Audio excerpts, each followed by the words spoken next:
Hey everybody, it's Party Elite with another episode of Total Breakdown. This time we've got a battle between Sandblastedskin's Beastmen and Nerushi's Wood Elves from the ongoing tournament at Clan Community. If you're interested in a great competitive Total War community, make sure you check these guys out by following the link below. Morgur the Shadowgave leads the Beastmen with Foe Seeker, Apocalyptic Vision, Spirit Essence of Chaos, and the Stave of Ruinous Corruption, while the Bray Shaman of the Wild is on a chariot with Bestial Surge, Vile Tide, and Arcane Conduit, and the Gorbel comes in with Foe Seeker, Blood Greed, and Slaughterer's Call. 3 units of Ungor Spearmen Herd will look to shut down Wild Riders while also adding some width to the army, with 4 units of Gore Herd forming the main line, hoping to pin the enemy in place, while the 3 units of Senegor, 2 units of Warhounds with Poison, and 2 units of Harpies come in from multiple directions, hoping to cause chaos, shut down range support, and then bring rear and side charges. A Glade Lord is in the air with the Eye of Kronos, the Arrow of Kronos, Prey of Anathrema, a Potion of Foolhardiness, and a Potion of Toughness, accompanied by a Spellslinger of Life with Blessings of the Ancients, Life Bloom, Awakening of the Wood, Earthblood, Shield of Thorns, and Arcane Conduit. 4 units of War Dancers will make quick work of most Beastmen infantry, while the 2 units of War Dancers with Asurai Spear will perform well against infantry and cavalry alike. 3 units of Deepwood Scouts provide range support, while 2 units of Wild Riders with shields will hope to screen flanking maneuvers and shut down enemy advances towards archers. Alright, as always, we're going to start with a conversation about deployment, and as you can see, the action kicks off right away because of some interesting deployment from both sides of the field. Let's start with the Beastmen and their main force. Over here you'll see just a straight line of Gore Herd. On either flank we do have the Ungor Spearmen Herd, able to push out and actually protect the flanks. If anything comes in from the sides, they're able to push out together and just make sure any flanking maneuvers do get shut down. Morgur the Shadowgave is in the center as well, just to provide some melee support as that main line does push forward. Off to the right over here, you'll see we do have the Gorbel as well as the Bray Shaman of Wild. Again, on a chariot, so not hidden. That might be done to bait out the Glade Lord nice and early, and the Gorbel is right there to get some anti-large damage in. A possibility there, of course, but not necessarily the case. While up front over here, we do have the Senegor as well as these Harpies, and I think that's just to get some early vision, just to see what the Wood Elves might be up to, push forward and make sure there's nothing sneaky happening over here. So not a bad call at all. Meanwhile, all the way over here, again, a little bit of that Vanguard deployment. We've got the Chaos Warhounds with Poison, the Senegor over here, another unit of Chaos Warhounds with Poison, more Senegor, and the Harpies as well. So these guys, once more collectively in the trees here, trying to stay hidden, though these Chaos Warhounds with Poison, or rather all 3 of these Vanguard units over here have been spotted, of course, because the Wood Elves are right here. But again, just in this area to push forward and make sure nothing sneaky like this is going on. So good call there by the Beastmen. Now with that said, let's take a look at the Wood Elves again. Relatively interesting, trying to use the woods off to the right there from their perspective, but the main line consists of just these War Dancers up front in a straight line, so it's pretty obvious that's not all there is. We do have the Spellslinger of Life back here as well as the Glade Lord up in the air, sort of in this centralized location, just so that she's able to dive in and provide support wherever necessary, especially if something like this happens. Meanwhile, in the woods here themselves, we do have the Wild Riders with their shields up front, the Deepwood Scouts right behind them, alongside the War Dancers with the Asurai Spear behind them. I think the plan here was to actually shift forward down this tree line, so this is a marching formation, push down, hope to engage the enemy somewhere here, and then come in with rear charges with the Wild Riders, maybe throw in the Asurai Spear and get some of that range support with unobstructed rear shots as well. But as you can see, the Beastmen kind of saw that coming. Let's take a look at how this all breaks down. As you can suspect, there's going to be action more or less right away. As these guys sort of assess each other, see what happens, you'll see a moment of hesitation there, figuring out what's going on. Archers open shots off. The Senegor do decide to try and dodge the Wild Riders, but you see as the Wild Riders do close the gap, the Chaos Warhounds with Poison and the Senegor do dive in. These Wild Riders as well dive in with a rear charge on these Warhounds, while this unit of Senegor does push in to try and shut down those Wild Riders with shields. These Chaos Warhounds as well need to force themselves in just to shut down these Wild Riders, because they're getting a lot of damage in very quickly. You'll see this unit of Senegor almost ready to give up already, while this unit of Chaos Warhounds with Poison basically already out of the fight. Meanwhile, over here you'll see the Harpies do dive in to try and shut down these Deepwood Scouts, but right away the War Dancers with their Asurai Spear do push in to try and shut down those Harpies, and they're doing a good job of it. You'll see the Deepwood Scouts are barely hurt. They're already dodging out of the way, while the War Dancers with their Asurai Spear are beginning to shut down the Harpies, already having done a decent amount of damage to them.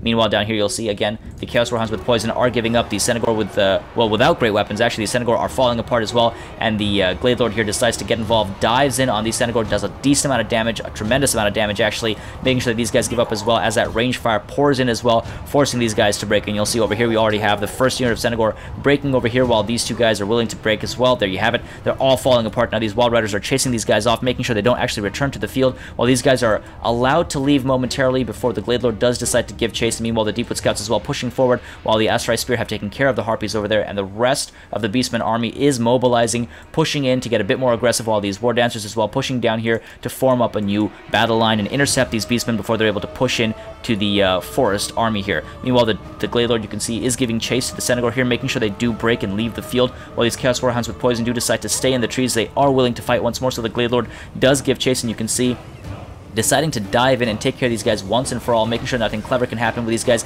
And with that one charge attack, these guys are once again broken. These Wild Riders are all pushing down here. Meanwhile, over here we do have the first Vile Tide going off. A decent amount of damage to these War Dancers here. 2 units of War Dancers losing about 1/5 of their health each, but unfortunately not actually able to wipe out any of the individuals within those units. So you'll see in just a moment we do have Earthblood going down, trying to make sure these guys stay alive. So good call. They're using it nice and early, making sure these guys are willing to stay and fight, and alive for the fight, rather. Meanwhile, over here you'll see these Centaur as well, willing to return to the fight. They're now chasing after these Wild Riders over here, trying to shut those guys down, but these Wild Riders have some other plans, coming in to create a nice little sandwich here, pushing in from the rear charge alongside with the Glade Lord's range support. You'll see those Centaur shut down pretty immediately, and they're not willing to fight, especially as the Glade Lord comes in for a nice melee charge as well. So well done. They're shutting down that left flank maneuver, while over here you'll see the Gore Herd, as they're pushing in, getting showered now by all of this missile fire, while off in the distance here we do have the other unit of Harpies pushing in, getting some scouting done on the way alongside the Centaur here and the Bray Shaman on that chariot. Meanwhile, over here another Vile Tide going down on the Deepwood Scouts, again causing a decent amount of damage.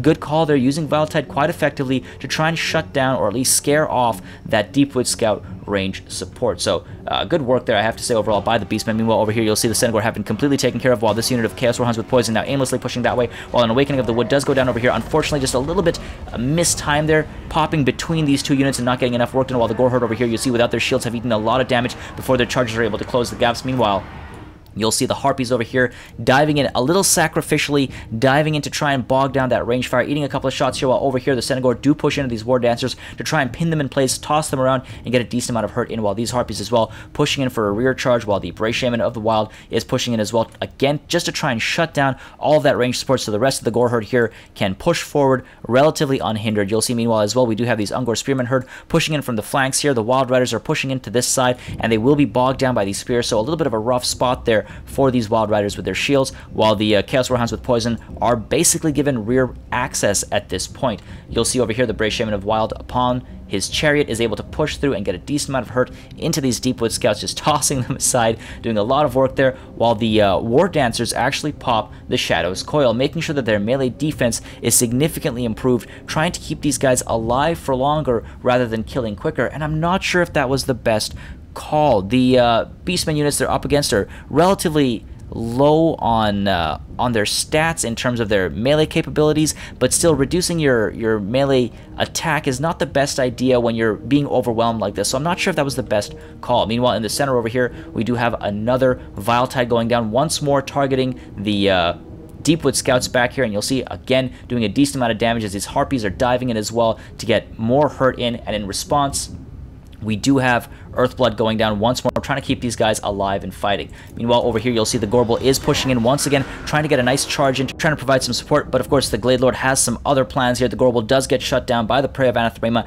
and stuck there in no man's land, not able to do anything, so great work there, great use of the Prey of Anathrema. Meanwhile, on the left flank over here, you'll see these Chaos Warhounds with poison and these Ungor Spearman Herd try to take on the Wild Riders with shields, and while they're doing a decent amount of damage, unfortunately, they're eating a decent amount of damage as well. Meanwhile, this unit of Gore Herd has been forced to retreat. They've taken a lot of damage, especially on the run-up with all that range support, so they are forced back. Meanwhile, over here, these Gore Herd nicely circumventing that front line, pushing in for a nice side charge into these War Dancers with their Asterai Spear, who are beating on these Harpies right now, and you'll see over here in the front line as well, the War Dancers are taking a lot of damage. They're being supported by the Shield of Thorns. Great call there, while these Wild Riders over here pull back to scare these Harpies off, because they're doing a decent amount of damage in terms of obstruction, while the Gorbel is now able to dive in and try and get some support by hurting that Glade Lord, but the Glade Lord is able to pull away, while another Vile Tide goes down in the center here, doing a lot of hurt to these Wild Riders, trying to break these guys apart, force them off the field, and also doing a decent amount of damage to these War Dancers with Asterai Spear. So great use of Vile Tide once more.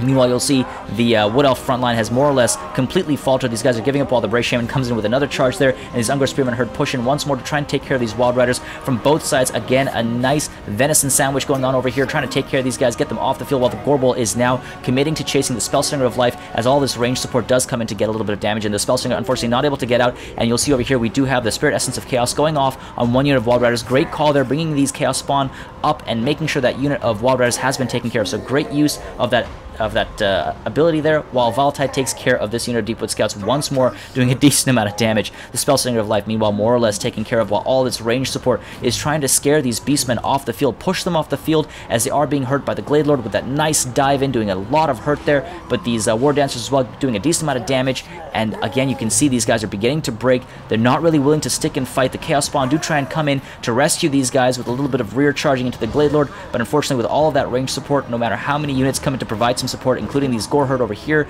these guys are willing to give up. They are faltering, and they're planning on leaving. Meanwhile, back here, you'll see the Senegor very sneakily getting a nice rear charge on these Deepwood Scouts, shut down by the Senegor. That nice sneaky rear charge coming in from the trees, so these Deepwood Scouts do have to change their attention and focus on the Senegor instead, while the Spellslinger of Life is more or less completely taken care of by the Gorbel. So great work there by the Beastmen, staying alive despite this central situation, and we do have this other unit of Chaos Spawn brought up as well to try and provide some support here and try and shatter, I think, these War Dancers with their Asteroid Spears, scare them off, terrify them, and also bog down the Glade Lord. The Glade Lord has taken a decent amount of hurt, but there you see Potion of Foolhardiness and the Potion of Toughness at the same time. Great call there. You really want to use those together, because that way you make sure the Potion of Toughness is fully utilized, and a lot of flying there, getting a lot of damage in there. Great work. Melee defense popped up as well, so making sure that the Glade Lord is able to stick around and fight and potentially break these Beastmen units, and you'll see the Deepwood Scouts here providing that range support as well, trying to force these guys to falter, to break, and to leave the field. Meanwhile, the Gorbel here responding, having mostly taken care of the Spellslinger of Life, now able to push out of the trees and chase after the Deepwood Scouts, but you'll see the Glade Lord here, of course, once more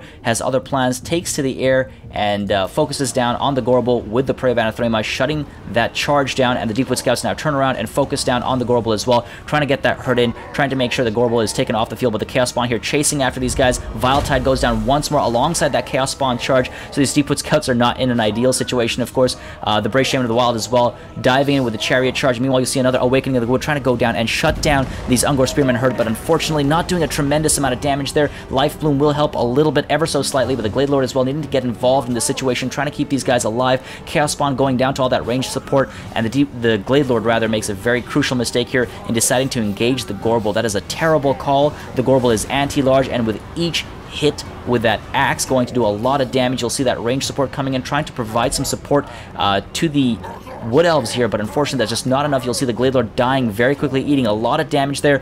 The Gorbel giving the chase, making sure the Glade Lord isn't able to take to the air. You'll see the Glade Lord shaken, wavering, willing to rout, and meanwhile another unit of Chaos Spawn brought up here upon these War Dancers of Astrai Spear, and with that, unfortunately the Wood Elves decide maybe it's not the best idea to stick and fight. A Pyrrhic victory for the Beastmen. Now, the battle had a very tense opening, won decisively, I would say, by the Wood Elves. Despite that early disadvantage, however, the Beastmen were able to come out on top by bringing units in from all directions, ultimately resulting in an encirclement and keeping the Wood Elves occupied and distracted.